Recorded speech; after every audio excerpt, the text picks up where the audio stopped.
Gigil na gigil sila sa akin. Ayaw kong tigilan ng mga tawag dito?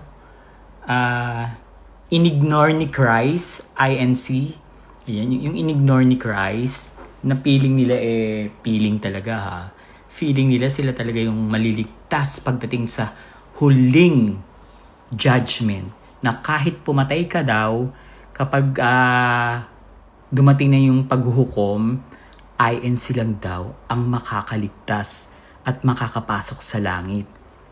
May VIP ticket. Saan nabibili yan? Saan kaya nakabili ng VIP ticket na kahit pumatay ka, makakapasok ka sa langit?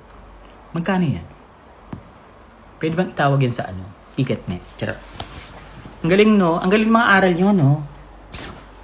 Na kayo lang maliligtas kahit na pumatay kayo ng tao. Tapos yung mga uto-uto, ano naman sila? Bilib na bilib. Ang galing. Bilib na bilib sila kay Marcoleta na sinasabi ni Marcoleta na ang ginawa niya lang ni daw ay tumulong sa taong bayan. Aw, aw, aw, aw. Ano yung mga naitulong mo? Pakisulat nga. Nangako ka na 2,000 pesos, hindi mo tinupad.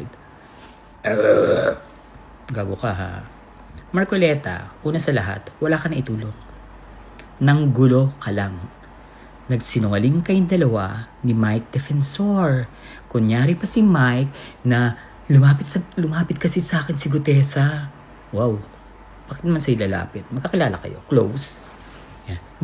Lumapit sa akin si Gutesa at sabi ay si Marcoleta daw ang gusto niyang makausap. Ay di dapat, dumiretso na lang siya kay Marcoleta. Bakit lumapit pa sa'yo?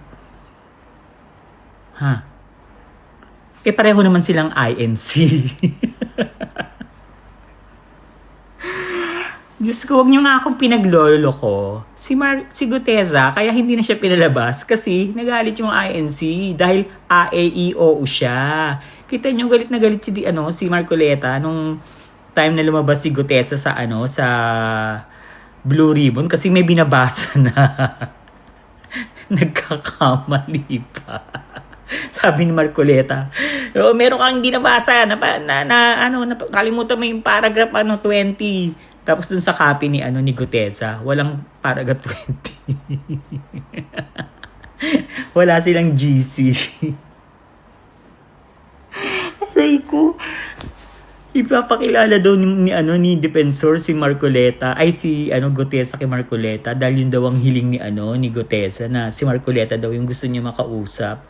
INC din si Marcoleta, pwede naman siyang dumirekta. Gago! Pinagloloko nyo kami.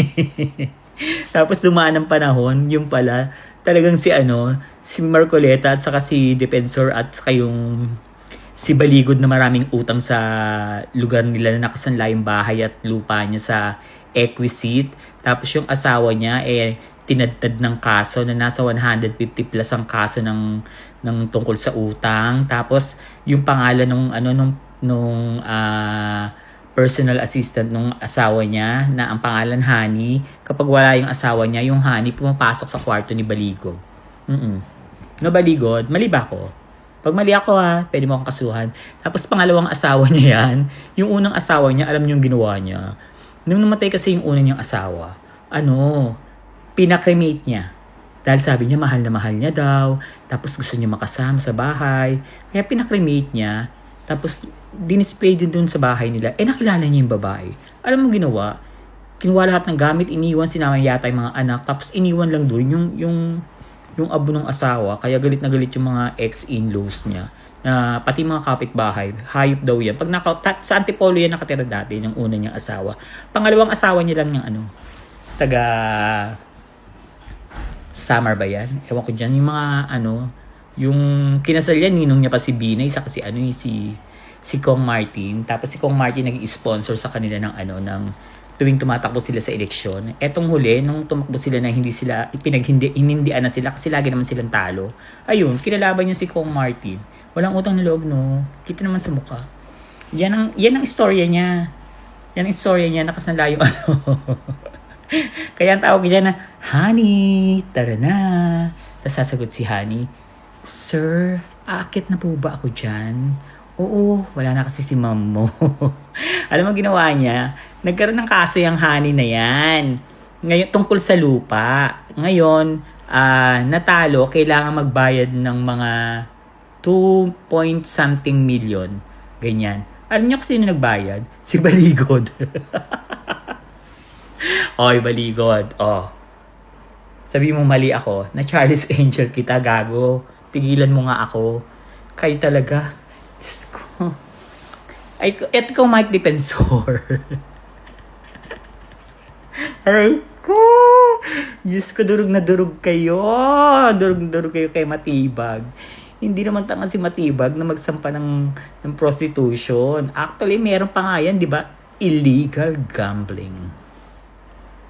Oh. Ano? Samahan kita. Gusto mo?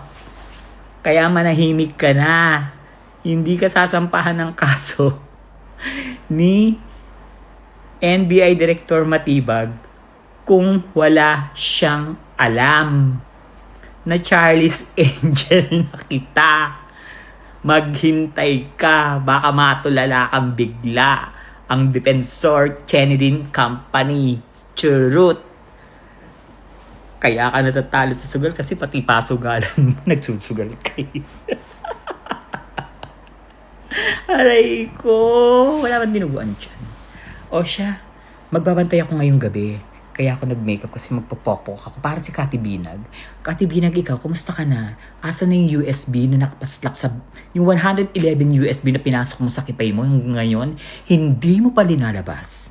At isa rin pagpapatunay na nagsalita ka noon na hindi susuportahan ng mga INC ang mga congressman na mag-yes sa impeachment ni Sara.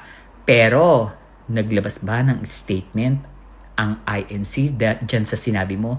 Hindi. So, ibig sabihin, magkachika kayo ng INC kasi working ka sa office ni Marco Beta.